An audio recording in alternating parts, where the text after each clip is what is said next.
Welcome back, 11 after 8, and a very warm welcome to you, Professor Bheki Mngomezulu, Director of a Center for the Advancement of Non-Racialism and Democracy at Nelson Mandela University. A very good morning to you. Welcome to the program.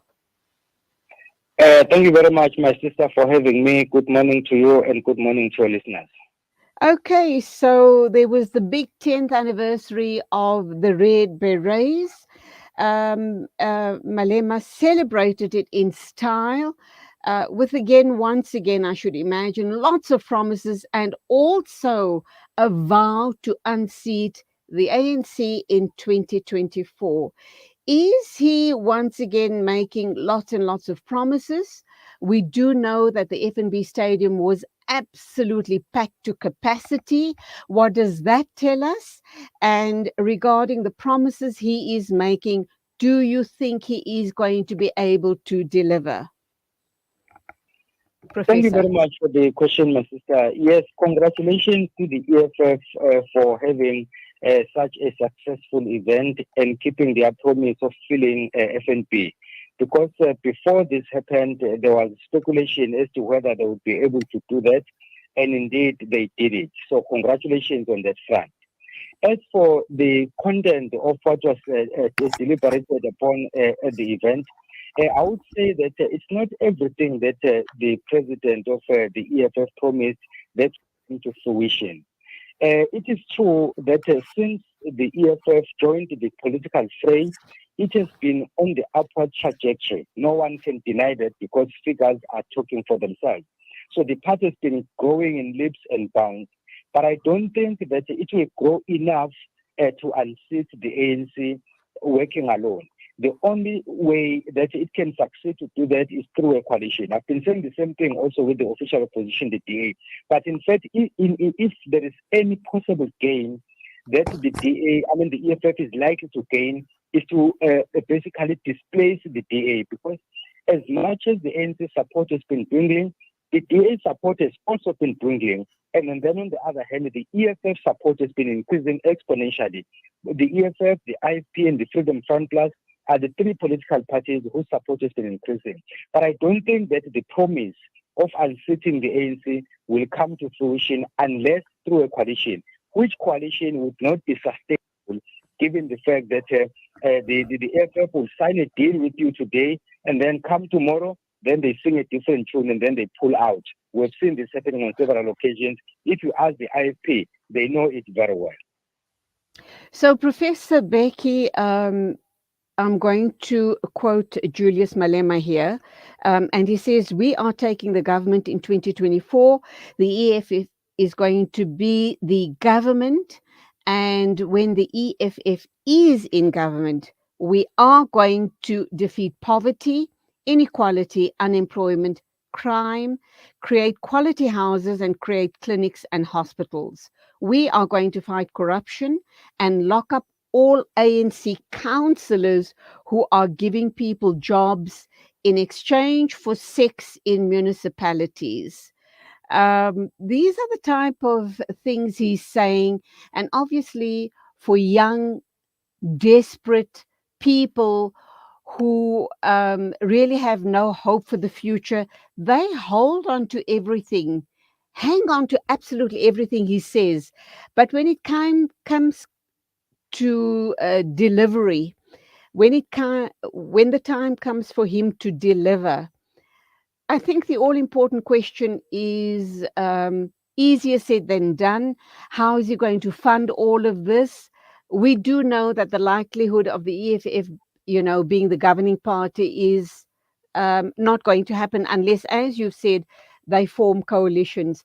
The ANC has made statements as well over the weekend suggesting that they are not interested in coalitions. So having said all of that, what do you read into the ANC saying they're not going to go into coalition, Julius Malema being absolutely certain that they're going to be the ruling party in 2024? And if you've had no experience in running a government, how is he going to pull all of this off? Both parties are wrong.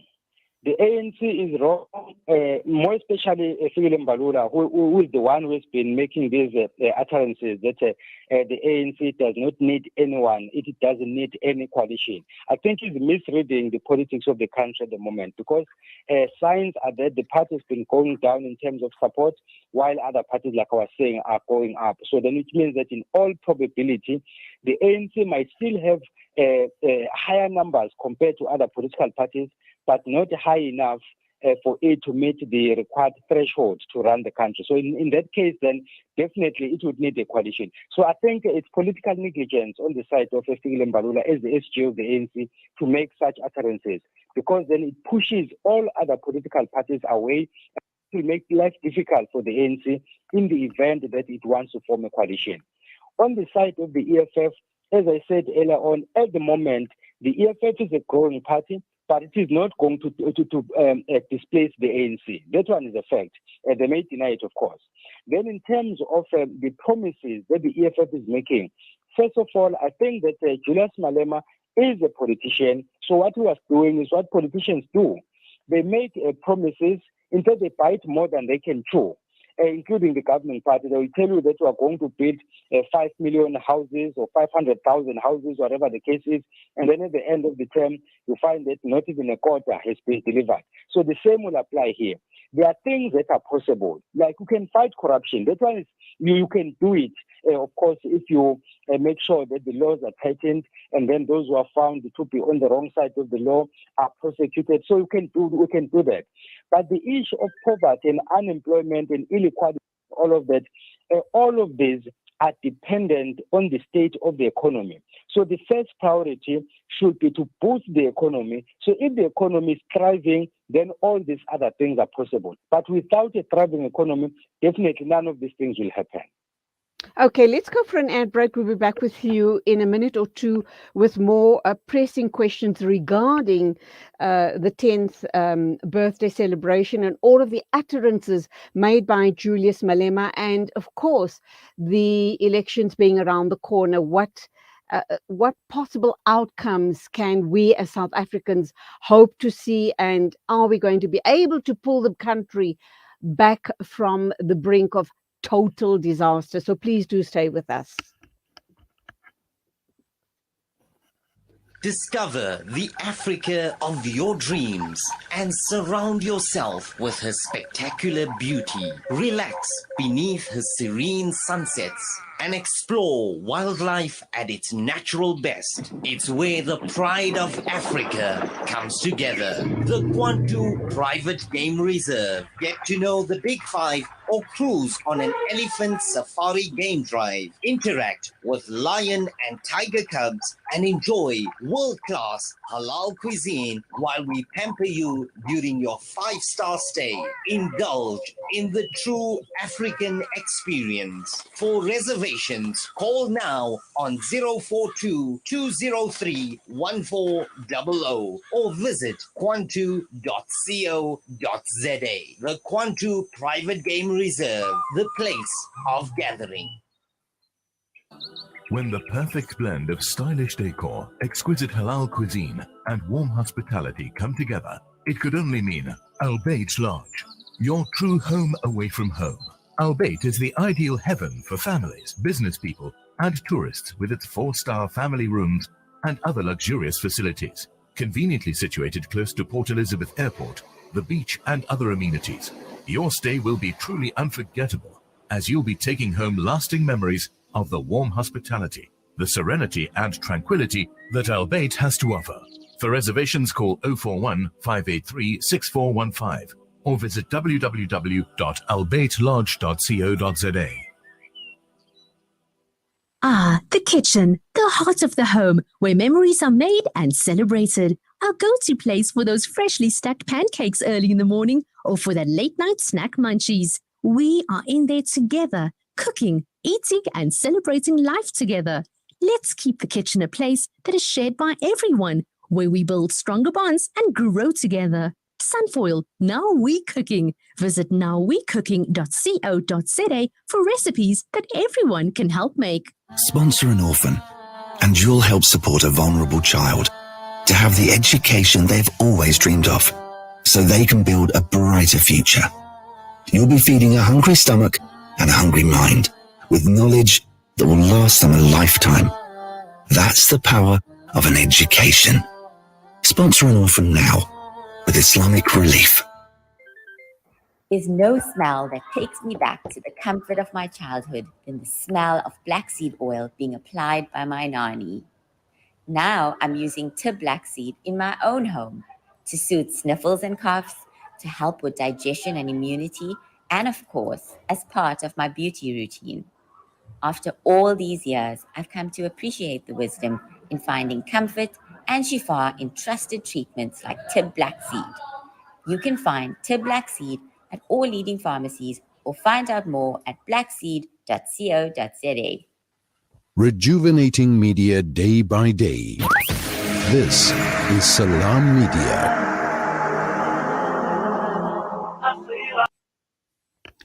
It is 22 after 8 o'clock. This is News and Views on Salam Media. We're talking with Professor Bheki Mngomezulu. He is the Director of Center for the Advancement of Non-Racialism and Democracy at Nelson Mandela University.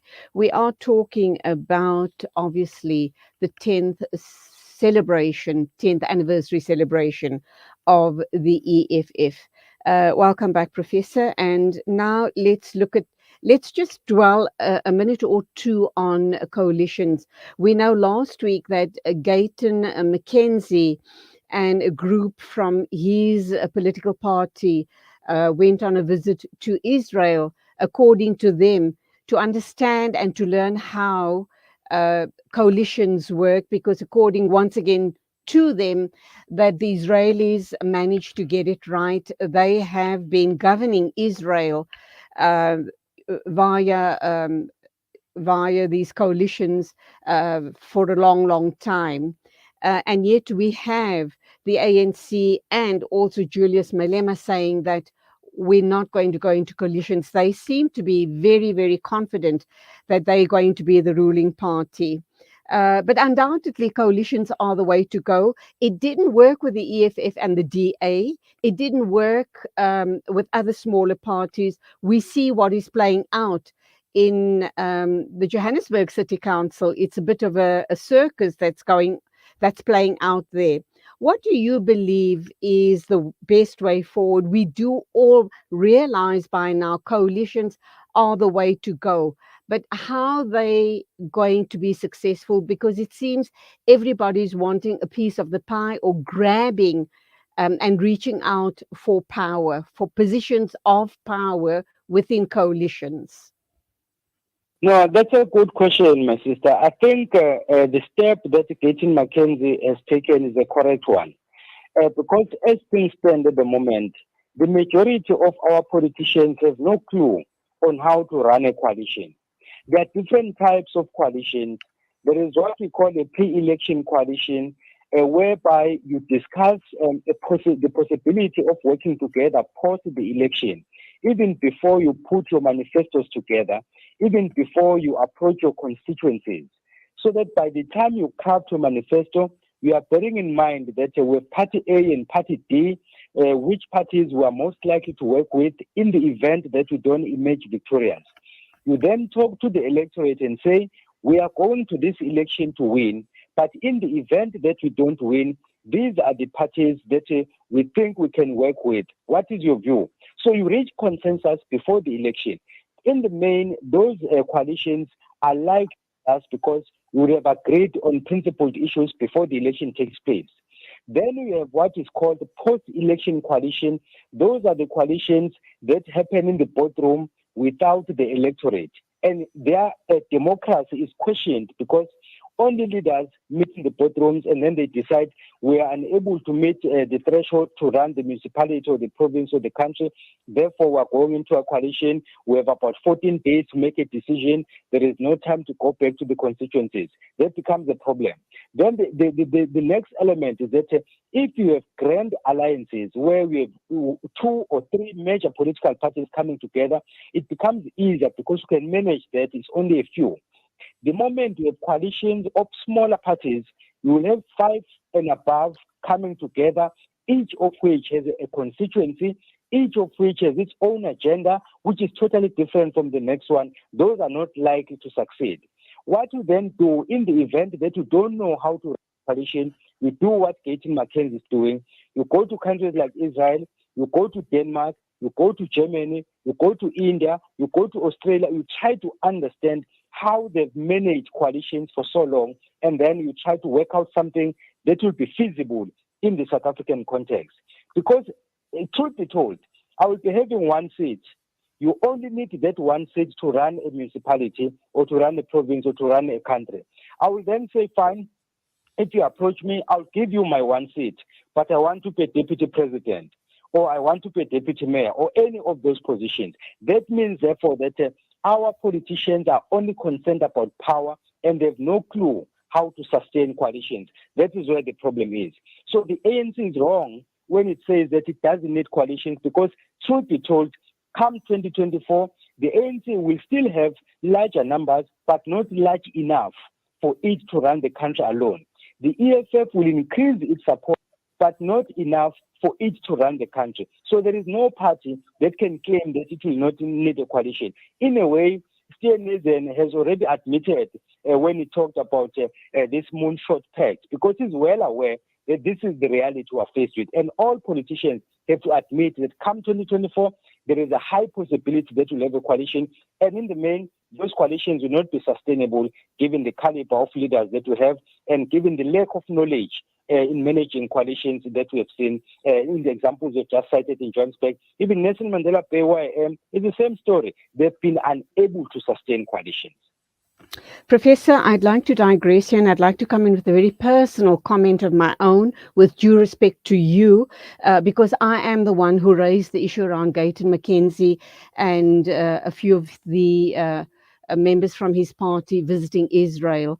I do believe that it was very short-sighted of him and his party, and of course I'm digressing here, having decided to go to Israel to understand how coalitions work. I'm totally against it. I do believe, as people who grew up in the apartheid regime here in South Africa, they could have chosen to go to any other country that has coalition governments like the countries you mentioned, Denmark, Germany, Australia, etc. They didn't have to go to Israel, because that is suggesting that they recognize Israel as a legitimate government, and it is not. Israel is not a legitimate government. They are occupiers, illegal occupiers of the land of Palestine, and they have subjugated the Palestinian people to untold horrors. We see on a daily basis how innocent men, women, and children are being not even killed. That's not the right word. They being annihilated. It's a genocide that's going on there. It's ethnic cleansing that's going on there. And for Gayton McKenzie, a colored person, he should never have gone to Israel. Had it even been on the invitation of Israel, he should have said, thank you, but no thank you. I would rather go to Denmark or any other country, but I can't be associated with Israel. But that is my personal view on the matter. And I just wanted to make that statement in case people seem to think that I am very pro Gayton McKenzie with his team having visited Israel. I'm not even sure if they're still there or if they're back in the country. I just wanted to make that point. I hope you understand where I'm coming from. No, I'm with you 100%, my sister. Honestly speaking, I don't recognize Israel as a country, to be honest. I fully agree with you. Just the other day, we heard that they put concrete to prevent people of Palestine from accessing water. So that is absolutely inhuman. So I fully agree with you. And I'm on record, in fact, saying that even those who are saying that Israel is a country to look up to, I've totally disagreed with them for the reasons you've just stated. So yes, of course, in principle, it's okay to look for examples somewhere, but I think his choice, I agree with you, his choice was wrong, partly because of the reasons you've just stated, but also because of South Africa's foreign policy. Because we do recognize that we want Palestine to be given a status of being a country, which is what they are supposed to be, and Israel is stopping on the way, and the Americans are supporting them. That is a fact. So I'm in full support of what you're saying, and I agree with you 100% that there are other examples, the ones that I've just cited, which Mackenzie should have used. But matter of principle, if you don't know how to run a coalition, you have to seek assistance. But the choice you made was indeed not a correct one. Point taken. We're on the same page on that matter. Let's wrap up now and look into your crystal ball and tell me, how do you believe the election results are going to look like 2024 here in South Africa? The ANC will have a slight majority like it happened in 2021, but it will not reach the required threshold for it to run the country. The EFF will still go up in numbers. The IFP will still go up in numbers. The DA support will still decline. But then, of course, the question becomes, are we going to have one party winning next year? My answer is an emphatic no, unless something drastic happens. So in all probability, coalition, either a grand coalition formed by the ANC and one or two other parties, or a coalition of smaller parties. Either way, we have to brace ourselves for the turbulence because our politicians are clueless on how to sustain coalitions. Professor Bheki Mngomezulu, thank you indeed for your insights and your thoughts on this matter. Undoubtedly, we will be talking lots more closer to election time. Have yourself a wonderful day. God bless. Thank you very much, my sister, and you too. And maybe I can join as an independent candidate. Who knows? I look forward to that. You'll definitely get my vote. You go well. Thank you. Thank you. Thank you very much, my sister. Thank you to your listeners. It is exactly 8:32. News and views right here on Salam Media. Standing by to talk with us is Dr. Mukhtar Imam, political analyst based in Nigeria, and we're going to be looking at the coup that's playing out in that part of the world.